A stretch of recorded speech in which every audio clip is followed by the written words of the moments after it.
इस समय कहीं देखने में आता है। आत्मा कहती है कि ये युग पुरुष है, तो वो हमारे श्रद्धेय प्रदीप मिश्रा जी हैं। ये कितना बड़ा जन फैलाव मैं देख रहा हूं। अभी मैं आ रहा था तो सड़क पे भी लोग बैठे हुए नीचे सड़क पे। आवाज महाराज श्री की यहां से जा रही है और वो सड़क पे बैठे बैठे ऐसे मगन हो रहे हैं।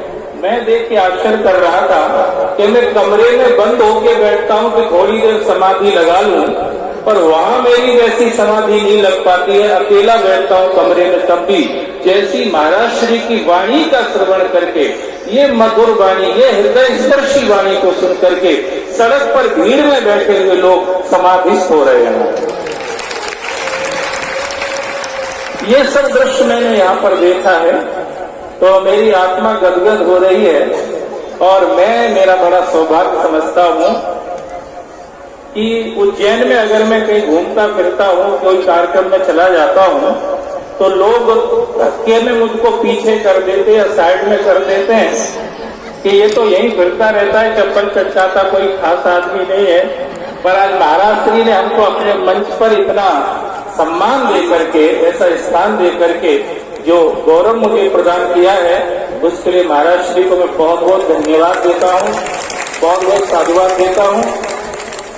और उनका स्वभाव जैसा वो कहते हैं, हर बच्चे में, बच्ची में, बड़े में, बूढ़े में, सब जगह शिव ही शिव है। हर घट मेरा साइया सोनी सेज न कोय, पर बलिहारी बा घट की जा घट प्रगट होए। निश्चित रूप से शिव सबके अंदर समाया हुआ है। अगर शिव ना होता तो सब होता ही कैसे।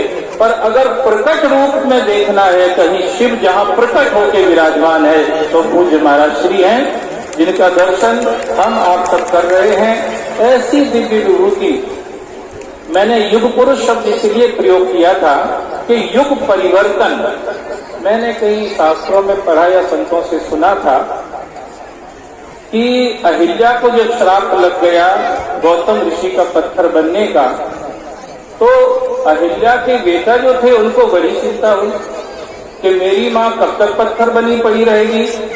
बोले जब त्रेता आएगा तब राम जी का अवतार होगा और उससे राम जी के चरण रज स्पर्श से तुम्हारी माँ का उद्धार होगा। तो सदानंद जी जो बेटे थे अहिल्या के, उन्होंने पूछा कि त्रेता कब आएगा। बोले अभी तो सतयुग चल रहा है, तो दूसरे नंबर पे द्वापर आएगा, तो तीसरे नंबर पे त्रेता आएगा। बोले ये तो बहुत ज्यादा लंबा समय हो जाएगा, क्या इसमें फेरबदल नहीं हो सकता है। बोले सब कुछ हो सकता है, तप से अगम न कछु संसारा, तपस्या से सब कुछ संभव हो सकता है। तब सदानंद जी ने तपस्या करी और तपस्या करके युग परिवर्तन कर दिया। युग परिवर्तन क्या किया, त्रेता था तीसरे नंबर पर, उसको खींच के दूसरे नंबर पर कर दिया। द्वापर था दूसरे नंबर, उसको धकेल के तीसरे नंबर पर कर दिया। वो जो कथा हम सुनते हैं, पढ़ते हैं कि युग परिवर्तन किया था सदानंद जी महाराज ने। अगर इस कलयुग में, जिसको पूज्य महाराज श्री शिवयुग कह रहे हैं, आप सब सुन ही रहे हैं, पूज्य महाराज श्री इसको शिवयुग कह रहे हैं, कलयुग नहीं। अगर वो युग परिवर्तन का कहीं विचार साकार होता हुआ दिखाई देता है तो पूज्य महाराज श्री के द्वारा हो रहा है। सिर्फ भारतवर्ष में नहीं, सारी दुनिया के अंदर अगर शिव भक्ति की लहर तरंग पैदा हुई है।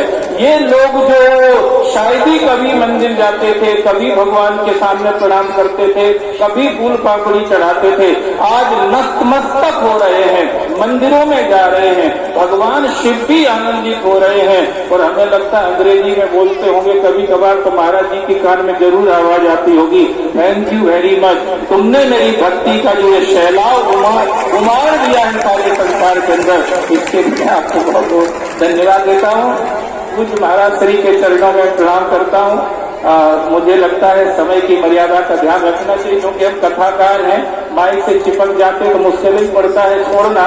इसलिए मैं बहुत बहुत धन्यवाद देता हूँ। महाराज श्री ने मुझे शब्दों के माध्यम से उनके चरणों की और आप सबकी सेवा करने का सौभाग्य प्रदान किया।